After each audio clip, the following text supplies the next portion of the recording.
Hello friends, welcome back to my channel. आप सभी का अस्मिता स्टार चैनल में स्वागत है। आप सभी साथियों को मेरा सादर प्रणाम। मैं आपको धन्यवाद देना चाहती हूँ कि आप सभी मेरे चैनल अस्मिता स्टार पर आएँ। यह चैनल टीजीटी गृह विज्ञान के लिए मैंने उन सभी साथियों के लिए बनाया है जो किसी कारणवश अपना नोट्स नहीं बना पाए हैं। आप सभी लोग मेरे नोट्स से अपनी बेहतर तैयारी कर सकते हैं। तो चलिए तैयारी शुरू किया जाए। इससे पहले आपसे विनम्र निवेदन है कि आप सभी मेरे चैनल को सब्सक्राइब ज़रूर करें। धन्यवाद। तो कल मैंने एक वीडियो डाला था जिसमें हम लोग ने स्टेप ऑफ होम मैनेजमेंट की बात की थी। उसमें हमने मूल्यांकन के बारे में पढ़ा था और नियोजन, आयोजन, मूल्यांकन जो भी उसके चरण होते हैं उसके बारे में जाना था। तो अब हमको आगे पढ़ना है। इंट्रोडक्शन ऑफ होम मैनेजमेंट भी हमने कल पढ़ा था। तो आज हम पढ़ते हैं निर्णय प्रक्रिया के बारे में, जो कि होम मैनेजमेंट में ही है, उसका आगे का पार्ट। तो चलिए हम अपनी पढ़ाई शुरू करते हैं। निर्णय प्रक्रिया। निर्णय प्रक्रिया तथा व्यवस्थापन एक दूसरे के पूरक हैं। वास्तव में व्यवस्थापन प्रक्रिया निर्णय लेने की ही प्रक्रिया है। व्यवस्थापन के प्रत्येक चरण में हम निर्णयों को लेते हैं और अपने उद्देश्यों तक पहुंचते हैं। निर्णय व्यवस्थापन की प्रक्रिया के सफल तथा असफल होने पर निर्भर करती है। यह एक मानसिक प्रक्रिया है। ईसी ब्रेटन के अनुसार निर्णय व्यवस्था प्रक्रिया की सर्वाधिक छोटी इकाई है, किंतु यह भौतिक विज्ञान के अणु के समान है। अर्थात जिस प्रकार भौतिक विज्ञान में अणु का महत्व है, उसी प्रकार व्यवस्थापन में निर्णय प्रक्रिया का। इसी को ग्रॉस और क्रेंडल के अनुसार बताया गया है। निर्णय लेना प्रबंधन का हृदय है। निर्णय लेना प्रबंधन का हृदय है। निर्णय की प्रक्रिया को प्रभावित करने वाले कारक। निर्णय प्रक्रिया को प्रभावित करने वाले कारक कौन कौन से हैं? निर्णय की स्थायी प्रकृति, निर्णयों का पारस्परिक संबंध, निर्णयकर्ता की समय संबंधी विचारधारा, पारिवारिक विशेषता, पारिवारिक संसाधन, संस्कृति एवं महत्वाकांक्षा, उपलब्ध वस्तुओं के बारे में जानकारी।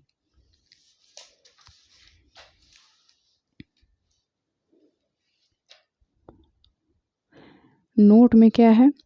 इस प्रकार के निर्णय प्रक्रिया में व्यक्तियों के आमने सामने उपस्थित होने की ज़रूरत नहीं होती है। इसमें समस्या को जानकर उस समस्या से जुड़े क्षेत्र विशेषज्ञ लिखित माध्यमों द्वारा अपनी बातों को रखते हैं और समस्या का समाधान करते हैं।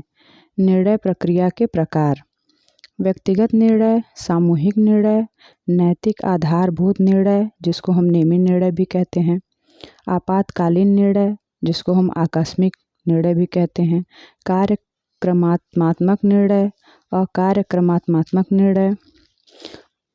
व्यक्तिगत निर्णय और सामूहिक निर्णय में क्या डिफरेंस है, क्या अंतर है इन दोनों में, उसके बारे में जानते हैं। व्यक्तिगत निर्णय में एक व्यक्ति का विचार होने के कारण सरल प्रक्रिया, और वहीं सामूहिक निर्णय में अधिक व्यक्तियों का विचार होने के कारण जटिल प्रक्रिया। दूसरा है आपका कम समय में निर्णय, और वहीं सामूहिक निर्णय का है समूह के व्यक्तियों एवं सुझावों का ध्यान रखना होता है। व्यक्तिगत निर्णय में क्रियान्वयन सरल एवं तीव्र। सामूहिक निर्णय में अतः इसमें निर्णय विलंब से लिए जाते हैं। व्यक्तिगत निर्णय में क्या है?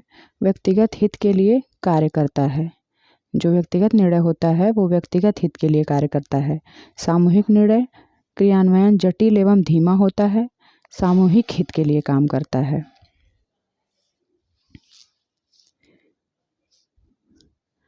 जॉन डीवी द्वारा निर्णय प्रक्रिया के चरण 3 होते हैं, जिसमें कि तीनों क्या हैं? समस्या क्या है, इसके बारे में जानना, विकल्प क्या है, उपयुक्त विकल्प कौन। अब आते हैं उत्प्रेरक तत्व। एक प्रबंधक के उत्प्रेरक तत्व क्या हैं? प्रबंधक में क्या गुण होने चाहिए? ज्ञान, दूरदर्शिता, निर्णय, व्यवहार कुशल, नेतृत्व, पक्षपात, रूढ़िवादिता। प्रबंधक के प्रेरक तत्व जो कि 3 होते हैं: मूल्य, लक्ष्य और स्तर। किसी भी परिवार की व्यवस्था के ये 3 तत्व होते हैं और ये तत्व मूल्य, लक्ष्य और स्तर हैं, जिसमें मूल्य वह इकाई है जिससे लक्ष्य तथा स्तर की प्राप्ति या उत्पत्ति होती है।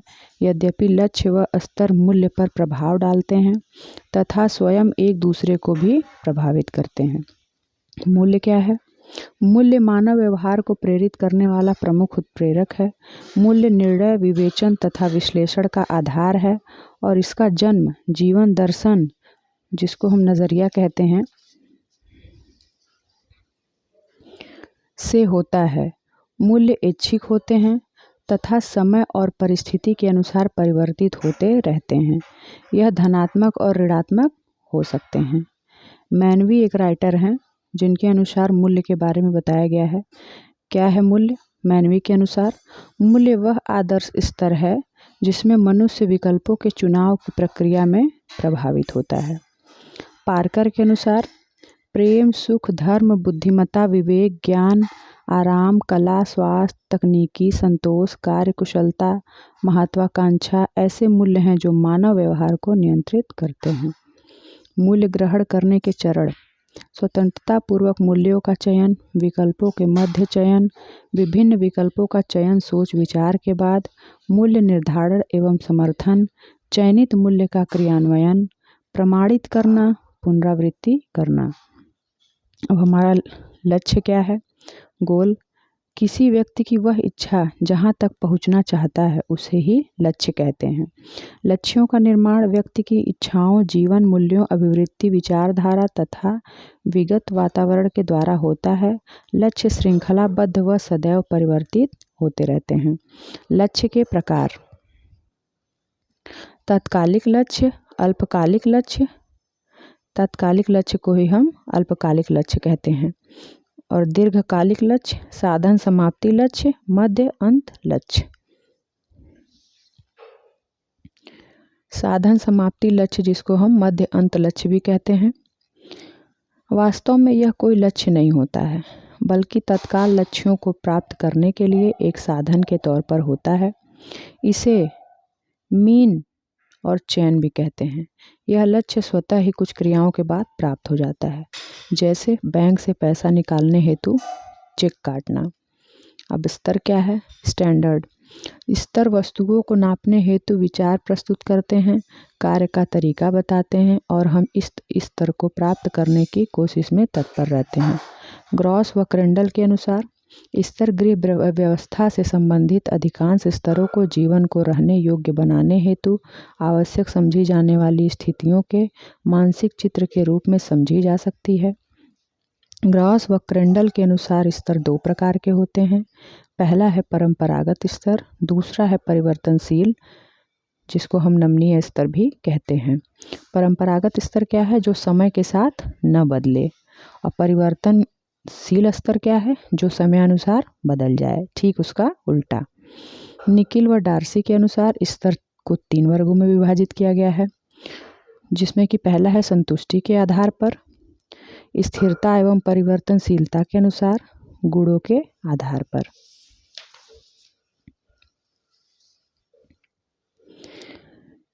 नोट में क्या है? स्तर ही हमारे कार्य के पूर्ण और अपूर्ण होने को प्रदर्शित करता है। स्तर उद्देश्यों की प्राप्ति के आधार पर प्राप्त होता है। अब आते हैं संसाधन पे। संसाधन क्या है? गृह प्रबंधन में लक्ष्यों एवं मूल्यों को सफलतापूर्वक प्राप्त करने के लिए तथा सभी सदस्यों की आवश्यकता को पूर्ण करने के लिए परिवार में साधनों या संसाधनों की आवश्यकता होती है। इन्हीं संसाधनों को उपयोग कर व्यक्ति लक्ष्यों को पूरा करता है। पारिवारिक संसाधनों का प्रयोग तभी संभव है जब घर का संचालन करने वाले को पारिवारिक साधनों की जानकारी हो तथा उन साधनों का उपयोग करने में निपुण हो। अब ग्रास और क्रेंडल के अनुसार संसाधनों के 2 प्रकार बताए गए हैं, जिसमें कि पहला आपका है मानवीय और दूसरा है अमानवीय, जिसको हम भौतिक भी कहते हैं। मानवीय में क्या बताया है ग्रॉस और क्रेंडल ने? मानवीय जिसे स्पर्श न किया जा सके, और अमानवीय क्या है? जिसे स्पर्श किया जा सके। मानवीय में ज्ञान, कौशल, अभिवृत्ति, मूल्य, योग्यता, विश्वास, ऊर्जा, ईमानदारी। और अमानवीय में क्या आते हैं? धन, हॉस्पिटल, पुस्तकालय, घर, कोई वस्तु इत्यादि। निकिल व डार्सी के द्वारा संसाधनों को दो प्रकार बताए गए हैं निकिल व डार्सी के अनुसार, जिसमें कि समय आपका क्या है, अमानवीय है। नोट में क्या है, समय एक ऐसा संसाधन है जिसे निकिल व डार्सी ने अमानवीय परंतु ग्रास व क्रेंडल ने मानवीय बताया है। प्राकृतिक संसाधन, जिसमें कि एक है नवीनीकरण, दूसरा है अनवीनीकरण। जिसमें नवीनीकरण को हम पुनः उपयोग कर सकते हैं और अनवीनीकरण है एकल उपयोग। नवीनीकरण में आपका जल है, हवा है, प्रकाश है, पेड़ पौधे हैं। अनवीनीकरण में खनिज है, कोयला है। संसाधनों के उपयोग के उद्देश्य, आवश्यकताओं को पूरा करना, संतुष्टि की इच्छा, परिवार के सदस्यों का विकास, लक्ष्यों की प्राप्ति, मितव्ययिता, साधनों के वैकल्पिक उपयोग। संसाधनों की विशेषता, संसाधन सीमित होते हैं, चाहे वह गुणात्मक या परिमाणात्मक हों। संसाधनों में अंतःसंबंध देखने को मिलता है। सभी साधनों पर व्यवस्थापन प्रक्रिया लागू होती है। साधनों के उचित प्रयोग से जीवन स्तर में उन्नति होती है। यहाँ देखिए, इस विशेषता में जो है कि आपका गुणात्मक में क्या आएगा, मितव्ययिता, और ये गणनात्मक में जैसे कि धन, समय, शक्ति इत्यादि।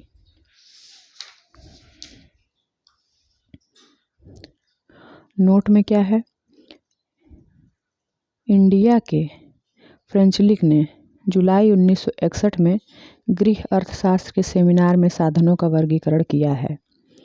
शिल्प विज्ञान संबंधी अथवा तकनीकी साधन, सामाजिक साधन जिसमें आपका सामुदायिक सेवाएं होती हैं, व्यक्तिगत साधन जिसमें मानवीय संसाधन आते हैं, साधनों के उपयोग के सिद्धांत, लक्ष्यों का निवारण, योजना का निर्माण, साधनों का एकत्रीकरण, महत्व के क्रमानुसार स्थापन, निरीक्षण, क्रियान्वयन, समायोजन, मूल्यांकन।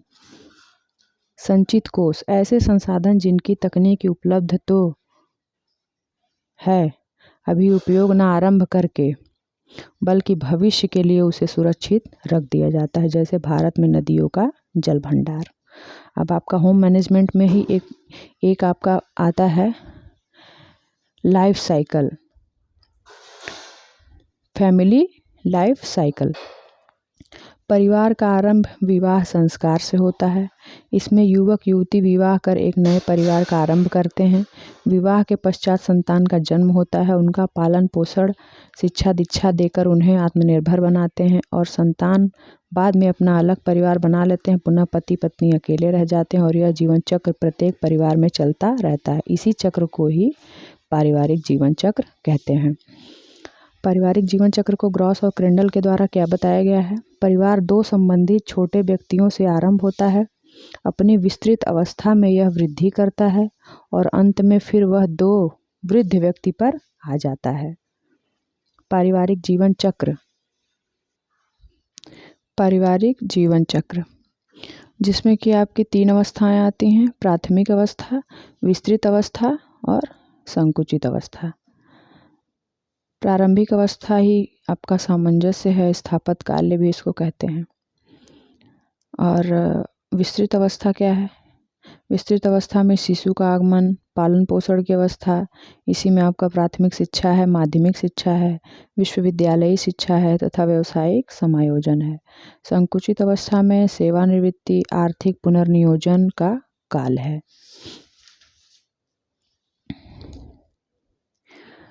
प्राथमिक अवस्था, इस अवस्था का प्रारंभ मुख्य रूप से परिवार के जन्म के साथ ही होता है, अर्थात स्त्री पुरुष के वैवाहिक संबंधों से व्यक्ति के जीवन का आरंभ होता है।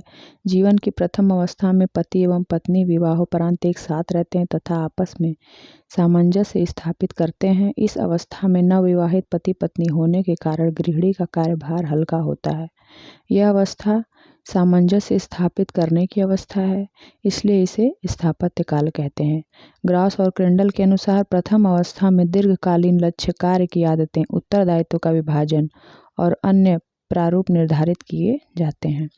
विस्तृत अवस्था, यह पारिवारिक जीवन चक्र की द्वितीय अवस्था है। इसका आरंभ प्रथम शिशु के आगमन के साथ ही होता है और यह तब तक चलती है जब तक कि प्रथम बच्चा घर नहीं छोड़ देता है। इस अवस्था में निम्न कार्य संपन्न किए जाते हैं: शिशु जन्म, पालन पोषण, प्राथमिक शिक्षा, माध्यमिक शिक्षा, विश्वविद्यालयी शिक्षा अथवा व्यावसायिक शिक्षा समायोजन।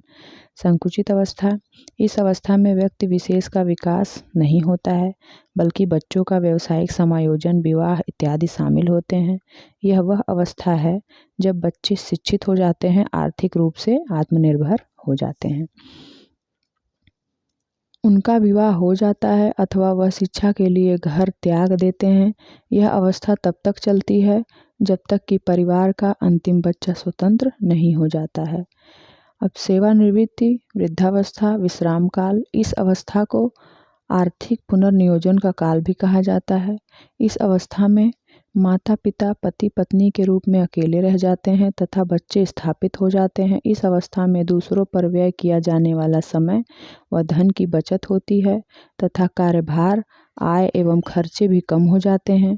पति पत्नी एवं जिम्मेदारियों से मुक्त हो जाते हैं। व्यक्तिगत रुचियों एवं समाज सेवा में समय व्यतीत करने लगता है। यह समय व्यक्तियों को शारीरिक व मानसिक रूप से प्रभावित करता है। अब आते हैं हम होम मैनेजमेंट में ही आपका एक है समय व्यवस्थापन। कम से कम समय में अधिक से अधिक कार्यों को करते हुए लक्ष्यों की प्राप्ति करना ही समय व्यवस्थापन कहलाता है। समय एक सीमित साधन है तथा इसी सीमित समय में व्यक्ति को अपने समस्त कार्य को करना होता है। समय व्यवस्थापन करते समय कार्य की आवश्यकता को देखते हुए उसे प्राथमिकता दी जाती है। जो काम ज़्यादा महत्वपूर्ण होता है उसे पहले तथा दूसरे कामों को बाद में किया जाता है। समय व्यवस्थापन का अर्थ है कि समय को इस प्रकार व्यवस्थित किया जाए कि हमारे पारिवारिक एवं व्यक्तिगत उद्देश्यों की प्राप्ति हो जाए, जैसे भोजन की व्यवस्था, घर की स्वच्छता, पारिवारिक सदस्यों की देखभाल एवं आवश्यकताओं संबंधी उत्तरदायित्वों की पूर्ति की जा सके। अतः समय का कार्यानुसार आयोजन ही प्रबंधन है। नेक्स्ट हेडिंग है आपकी समय व्यवस्थापन के साधन या मानदंड के निर्धारण, जिसमें आपका पहला पॉइंट है समय का महत्व। समय का क्या मूल्य है? समय का जीवन में बहुत अधिक महत्व है। समय एक सीमित साधन है। इसी सीमित समय में विभिन्न कार्यों को पूरा करना होता है।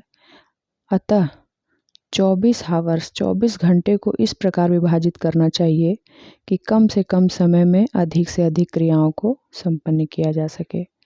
दूसरा पॉइंट है आपका समय मानक, जिसको हम कार्य इकाई भी कह सकते हैं, इंग्लिश में इसे वर्क यूनिट कहते हैं। गृहिणी को उचित मानकों के आधार पर ही विभिन्न क्रियाओं को करना चाहिए। विभिन्न प्रकार के कार्यों के लिए यदि समय मानक तैयार कर लिया जाए तो कार्य करने में समय अपव्यय नहीं होगा। अतः समय मानक से समय को बर्बाद होने से रोका जा सकता है। समय मानक में सर्वप्रथम इस बात की आवश्यकता होती है कि किए जाने वाले कार्यों के साथ साथ कम समय में अधिक कार्य तथा कार्य के दौरान आराम या अवकाश अवधि भी शामिल की जाए, ताकि कार्य में कुशलता के साथ साथ समय की भी बचत की जाए। नेक्स्ट हेडिंग है आपकी कार्य वक्र। कार्य वक्र समय व्यवस्थापन के एक यंत्र के रूप में कार्य करता है। मुख्य रूप से उद्योगों में इसका प्रयोग होता है। इसी के अनुसार कार्य के उत्पादन में परिवर्तन, कार्य का विभाजन व कार्य की क्षमता का स्तर ज्ञात किया जाता है। कार्य वक्र की गृहिणी द्वारा कार्य कुशलता के आधार पर तथा थकान के आधार पर भारी के बाद हल्का व हल्का के बाद रुचिकर कार्यों का निर्धारण किया जाता है। कार्य वक्र के माध्यम से निर्धारित समय में कार्य के उत्पादन में परिवर्तन को कार्य के वक्र द्वारा दर्शाया जाता है, अर्थात कार्यकर्ता द्वारा किए गए कार्य की इकाई मात्रा दिए गए समय में गिनी जाती है और यह संख्या वक्र के रूप में दर्शाई जाती है। जैसे कि ये आपका वक्र बना हुआ है, पहले ये ऊपर नीचे भारी हल्का फिर रुचिकर होता चला जाता है। आपका नेक्स्ट पॉइंट है समय क्रम, टाइम पैटर्न। समय क्रम का अर्थ दैनिक कार्यों को क्रम से करना है ताकि सभी कार्य निर्धारित समय पर संपन्न हो सकें, जैसे दैनिक, साप्ताहिक, मासिक, वार्षिक इत्यादि। कार्यक्रम के निर्धारण के समय प्रत्येक व्यक्ति की आवश्यकता, योग्यता एवं उपलब्ध साधनों का ज्ञान परम आवश्यक है ताकि कार्य की प्रकृति एवं आवश्यकता के आधार पर कार्यों को रुचिकर बनाया जा सके एवं कम समय व शक्ति को व्यय कर हल्के के बाद भारी तथा नीरस के बाद रुचिकर कार्यों को किया जा सके। नेक्स्ट आपका पॉइंट है समय दर्शन। इसका अर्थ एक ऐसे साधन से है जिसे समझना तो अत्यंत कठिन है परंतु मापना अत्यंत आसान। समय को हम एक उपयोगी पदार्थ के रूप में प्राप्त कर सकते हैं तथा व्यय भी कर सकते हैं। समय व्यक्ति के लिए मनोवैज्ञानिक अर्थों में भी प्रयोग किया जाता है। समय को सामान्यतः घड़ी, सूर्य अथवा धरती की गतिविधियों द्वारा ज्ञात किया जाता है। अतः समय की मात्रा एवं व्यय किए गए समय की गणना तथा समय की व्यवस्था समय दर्शन के आधार पर की जाती है। नेक्स्ट आपका पॉइंट है समय संतुलन, टाइम बैलेंस। समय संतुलन के 3 भाग किए जाते हैं। पहला है आपका कार्य, दूसरा है विश्राम एवं नींद, तीसरा है मनोरंजन।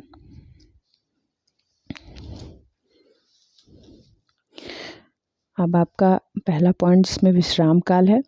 प्रत्येक कार्य हेतु अवकाश के समय का अलग अलग मानक होता है। अवकाश काल का दैनिक कार्यों में विशेष महत्व होता है। दिन भर की शारीरिक एवं मानसिक कार्य के पश्चात उत्पन्न थकान के कारण अवकाश की आवश्यकता होती है। अतः थकान को दूर करने के लिए तथा पूर्व की तरह कार्य में ऊर्जा लाने के लिए इसकी आवश्यकता होती है।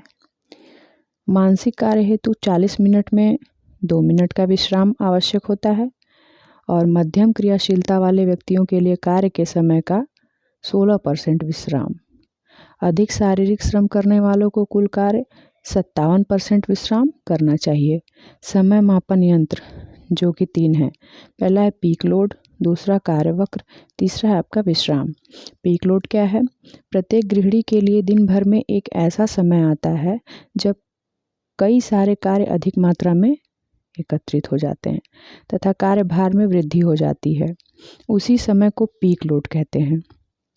यदि गृहिणी सुविचारित ढंग से कार्य का विभाजन इस प्रकार करे कि समय एवं शक्ति की मांग प्रायः दिन भर समान रहे तो एक निश्चित समय में कार्यभार के बहुत अधिक हो जाने के संकट से बचा जा सकता है।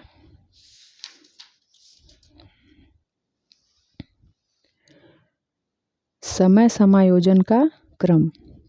हर मद को सम्मिलित करके एक सूची बनाएं। हर काम के लिए समय का सही अनुमान लगाएं। अनुमानित समय और पूर्ण उपलब्ध समय के बीच समानता लाएं एवं समय क्रम का निर्धारण करें। योजना का लेखन। अब हम आपको इसी में होम मैनेजमेंट में ही, गृह प्रबंध में ही आपका एक आता है पार्ट है शक्ति व्यवस्थापन। शक्ति व्यवस्थापन आपका 2 पार्ट में है, इसलिए हम आपको पहले पार्ट में यही पढ़ा रहे हैं। समय के समान ही शक्ति व्यवस्थापन की आवश्यकता पड़ती है। शक्ति व्यवस्थापन से तात्पर्य किसी भी कार्य में लगने वाले शक्ति की मात्रा को कम करना अथवा कम शक्ति से अधिक कार्य को करना ही शक्ति व्यवस्थापन कहलाता है। सामान्य रूप से कार्यभार इकाइयों के आधार पर कार्य को 6 भागों में बांटा गया है। पहला है बर्तन धोना एवं भोजन की तैयारी करना, दूसरा भोजन बनाना, तीसरा बच्चों की देखभाल, चौथा वस्त्रों को धुलना, पांचवा प्रेस करना, छठा है घर की साफ सफाई एवं देखरेख। गृह व्यवस्थापन क्रियाओं में प्रयुक्त प्रयास, जिसमें आपका पहला है मानसिक प्रयास, मेंटल एफर्ट। मेंटल एफर्ट में आपका है तर्क करना, निर्णय लेना, सोचना, याद करना इत्यादि कार्य। शारीरिक प्रयास में क्या है? फिजिकल एफर्ट में क्या है? बर्तन धुलना, ढकेलना, समस्त घरेलू कार्यों को करना। तीसरा क्या है? पैडल, जिसको हम पद प्रयास भी बोल सकते हैं। खड़े होना, चलना, दौड़ना, उठना इत्यादि कार्य आते हैं। चौथा है चक्षु प्रयास, देखना, खोजना, समायोजित करना। पांचवा है मौन प्रयास, खेती बाड़ी के काम, फसल काटना, बागवानी। अब आता है थकान।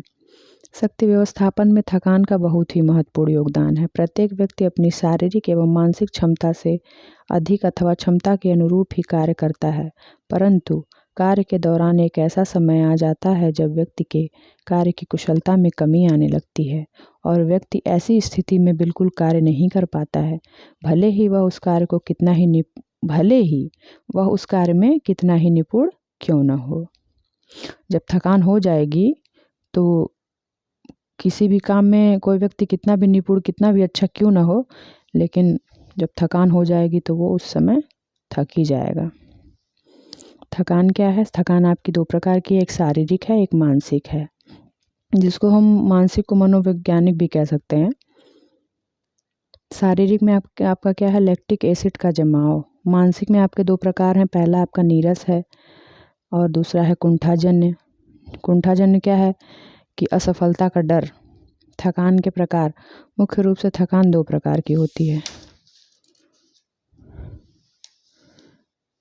शारीरिक थकान और मानसिक थकान। तो शारीरिक थकान आइए देखते हैं। शारीरिक थकान में क्या है?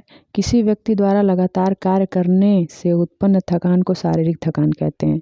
यह थकान कार्य करने की क्षमता में कमी उत्पन्न करती है, फलस्वरूप कार्य कुशलता में कमी आ जाती है तथा व्यक्ति के शरीर द्वारा व्यय की गई ऊर्जा की मात्रा बढ़ जाती है। साथ ही साथ O2 का ह्रास होने लगता है, फलस्वरूप CO2, H2O एवं लैक्टिक एसिड की मात्रा बढ़ जाती है, जिससे थकान का अनुभव होता है। ये आपका सूत्र है, glucose plus O2, lactic acid plus CO2 plus H2O। दूसरा है आपका मानसिक थकान, जिसको हम मनोवैज्ञानिक थकान भी बोल रहे थे।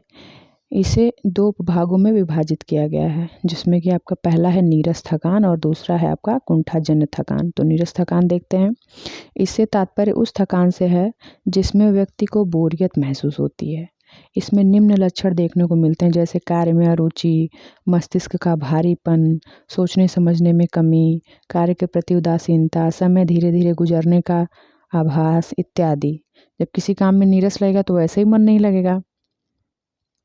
कुंठाजन्य थकान, इस प्रकार की थकान में व्यक्ति समय व शक्ति की योजना बनाता है, परंतु योजना के अनुसार कार्य संपन्न न होने की स्थिति में कुंठाजन्य थकान उत्पन्न हो जाती है।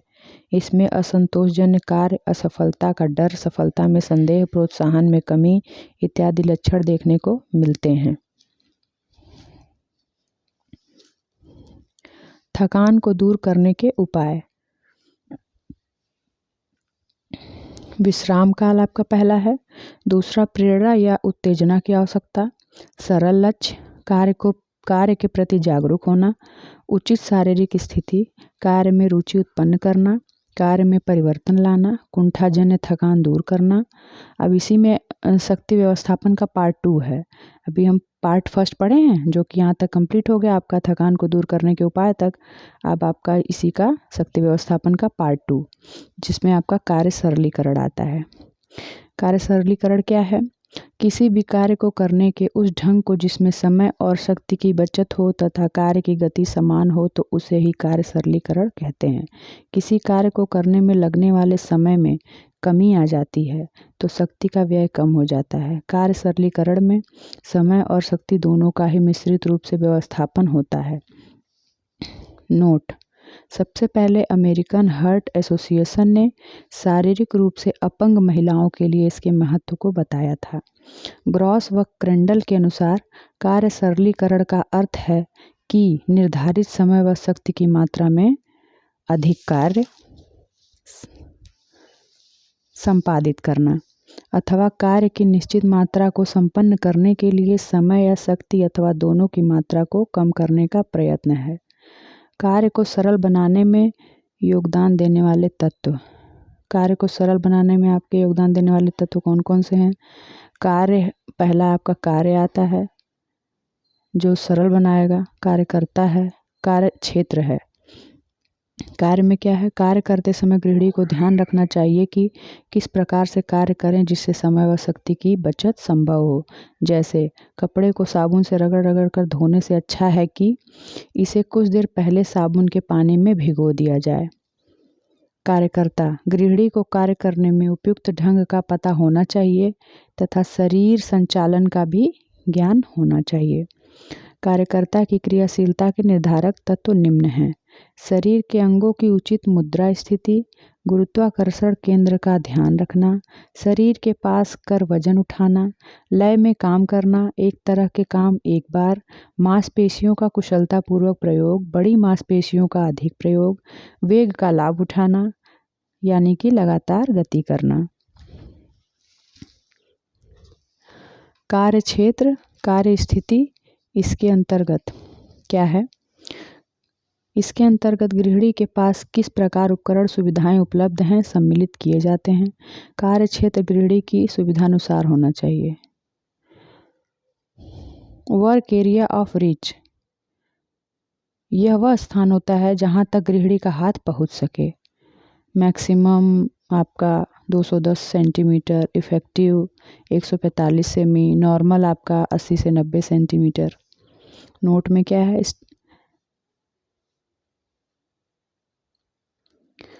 नोट, स्टैंडिंग पोजीशन में काम करना आसान होता है, खड़े होकर काम करना आसान होता है। साथ ही साथ यह कम थकने वाला भी होता है, क्योंकि जब कोई गृहिणी बैठकर कार्य करती है तो उसके अंग लंबे समय तक उसी अवस्था में मुड़े रहते हैं, जिससे रक्त प्रवाह बाधित होता है और उस अंग पर O2 की कमी हो जाती है तथा लैक्टिक एसिड की मात्रा बढ़ जाती है। अतः कार्य सरलीकरण की दृष्टि से स्थैतिक मुद्रा यानी कि स्टैंडिंग पोजीशन, खड़े होकर कार्य करना उचित होता है। गृहिणी को सदैव दाहिनी दिशा में बैठकर कार्य करना चाहिए। मार्विन मुंडेल के परिवर्तन के वर्ग। कार्य सरलीकरण का विचार सर्वप्रथम मार्विन मुंडेल के मस्तिष्क में आया। मुंडेल ने अपने अध्ययन के आधार पर ज्ञात किया कि यदि किसी कार्य को परिवर्तित कर दिया जाए तो कार्य को सरल बनाया जा सकता है। इन्होंने कार्य सरलीकरण को 5 सिद्धांतों के आधार पर वर्णित किया, परंतु ग्रॉस और क्रेंडल ने इसे 3 भागों में विभाजित कर दिया।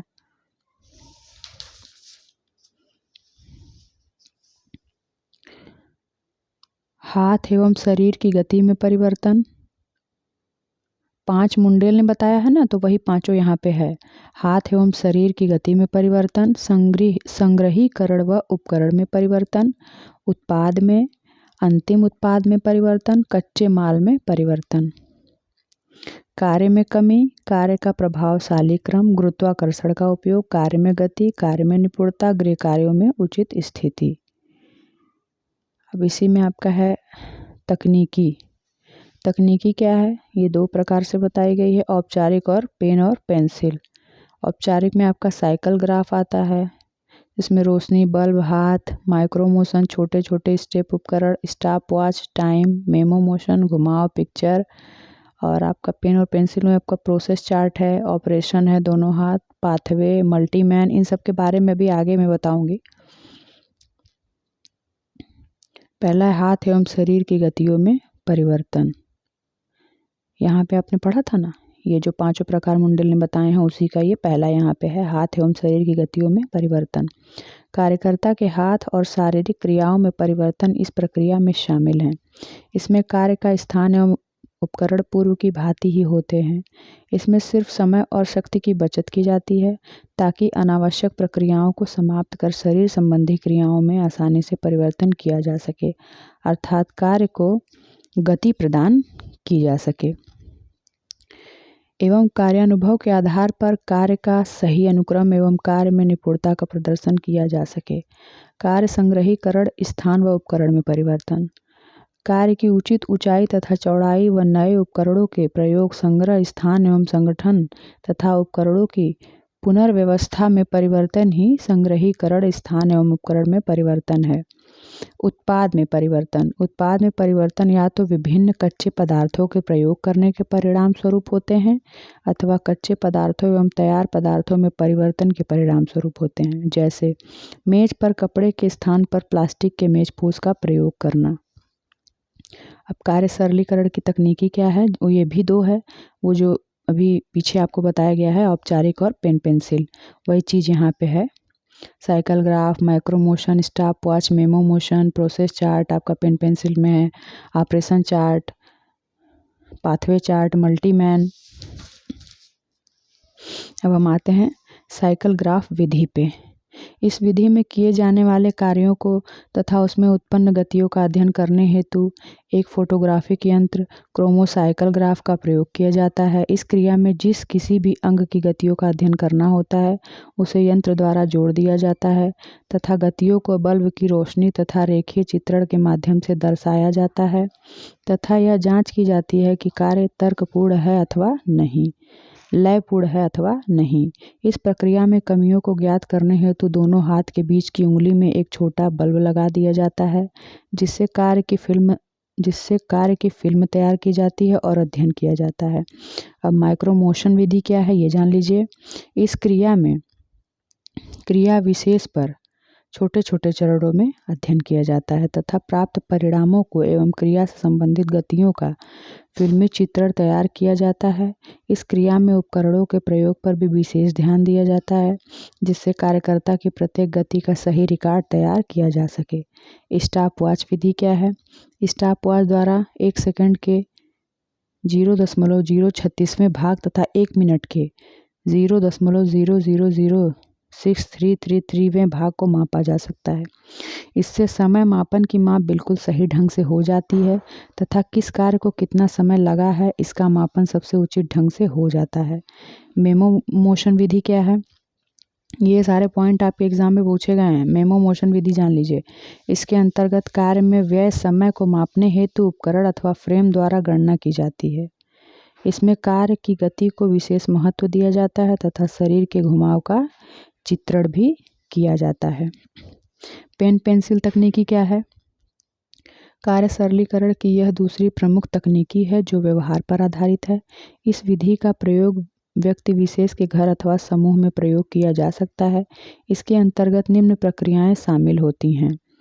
प्रोसेस चार्ट क्या है। प्रोसेस चार्ट में कार्य के प्रत्येक चरण को निम्न प्रतीकों द्वारा दर्शाया जाता है।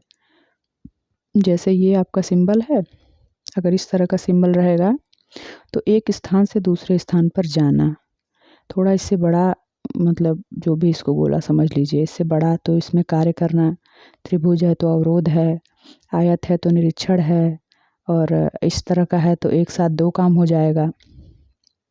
इस प्रक्रिया में प्रतीकों की सहायता से चार्ट का निर्माण किया जाता है। इसमें 2 व्यक्ति, एक कार्य करने वाला तथा दूसरा चार्ट बनाने वाला की आवश्यकता होती है। इस प्रक्रिया में समय की अपेक्षा गति को अधिक महत्व दिया जाता है। इसमें मौलिक गतियों का परिवर्तित गतियों सुधार के पश्चात का तुलनात्मक अध्ययन किया जाता है। ऑपरेशन चार्ट क्या है आपका। यह चार्ट भी प्रोसेस चार्ट की तरह ही होता है परंतु अंतर सिर्फ इतना होता है कि इसमें क्रिया विशेष का या सिर्फ एक चरण का अध्ययन किया जाता है। इसमें दोनों हाथ की क्रियाओं का अलग अलग अध्ययन करते हैं तथा इसमें प्रयोग होने वाले प्रतीक 3 हैं। इस तरह से है सिंबल, भुजाओं की गति, इस तरह से उंगलियों की गति, भुजाओं और उंगलियों में आलस्य। अब आपका पाथवे चार्ट क्या है। पाथवे चार्ट श्रीमती गिलवर्थ द्वारा विकसित किया गया था। पाथवे चार्ट, इसके अंतर्गत मकान अथवा कार्य स्थान की जमीन का नक्शा एक बोर्ड या तख्ते पर बना लिया जाता है तथा कार्य करने वाले व्यक्ति की गतियों व मुड़ने की स्थितियों को ड्राइंग पेन की सहायता से दर्शाया जाता है एवं धागे द्वारा नाप लिया जाता है। इसमें मौलिक एवं संशोधित 2 चार्ट बनाए जाते हैं तथा धागे की माप के आधार पर कार्य की गुणवत्ता में लगा समय एवं गति को प्रदर्शित किया जाता है। अब मल्टीमैन चार्ट क्या है। इस चार्ट का प्रयोग उन क्रियाओं के लिए किया जाता है जिसे एक ही समय में 2 या 2 से अधिक व्यक्ति संपन्न करते हैं। इसमें प्रोसेस तथा ऑपरेशन चार्ट के समान ही अथवा नए प्रतीकों का प्रयोग किया जाता है। साथ ही साथ उत्पन्न रुकावटों का तुलनात्मक अध्ययन भी किया जाता है। कार्य सरलीकरण की उपरोक्त विधियों का प्रयोग कर समय एवं शक्ति की बचत कर हम किसी भी कार्य को सरलतापूर्वक संपन्न कर सकते हैं। कार्य सरलीकरण एक ऐसी व्यवस्था है जिसके द्वारा व्यक्ति विशेष अपने कार्यों की क्रियाविधि कार्य स्तर परिवर्तित कर सकता है। फलस्वरूप घरेलू क्रियाविधि में गुणवत्ता सुधार की स्थिति अधिक देखने को मिलती है। नोट में क्या है। डव टेलिंग, 2 या 2 से अधिक कार्यों को एक साथ एक समय में करने के त्वरण को डव टेलिंग कहते हैं। मांसपेशियों की थकान को मापने का यंत्र आर्गोमीटर कहलाता है। तो थैंक यू सो मच दोस्तों। यहीं तक आज का हमारा ये पार्ट था। अब आगे की चीज़ें मैं आपको कल बताती हूँ, जो कि होम मैनेजमेंट में ही अभी बहुत सारे पार्ट हैं। और बाकी अगर आपको इसका स्क्रीनशॉट चाहिए तो मैं इसका शॉर्ट्स में आपको डाल दूँगी, जिससे कि आपको वो मिल जाएगा। तो थैंक यू सो मच मेरे चैनल पर जुड़ने के लिए। आगे का कल हम करेंगे। Thank you so much. अब ये टेक्सटाइल की जो बुक है इसका भी पार्ट आपको जल्दी ही मिलेगा। पहले होम मैनेजमेंट का थोड़ा 2-4 पार्ट और कंप्लीट हो जाए, उसके बाद मैं टेक्सटाइल की भी क्लास आपको दूंगी। और आप लोग ऐसे ही बने रहिएगा मेरे चैनल पे और सब्सक्राइब ज़रूर कर लीजिएगा। Thank you so much.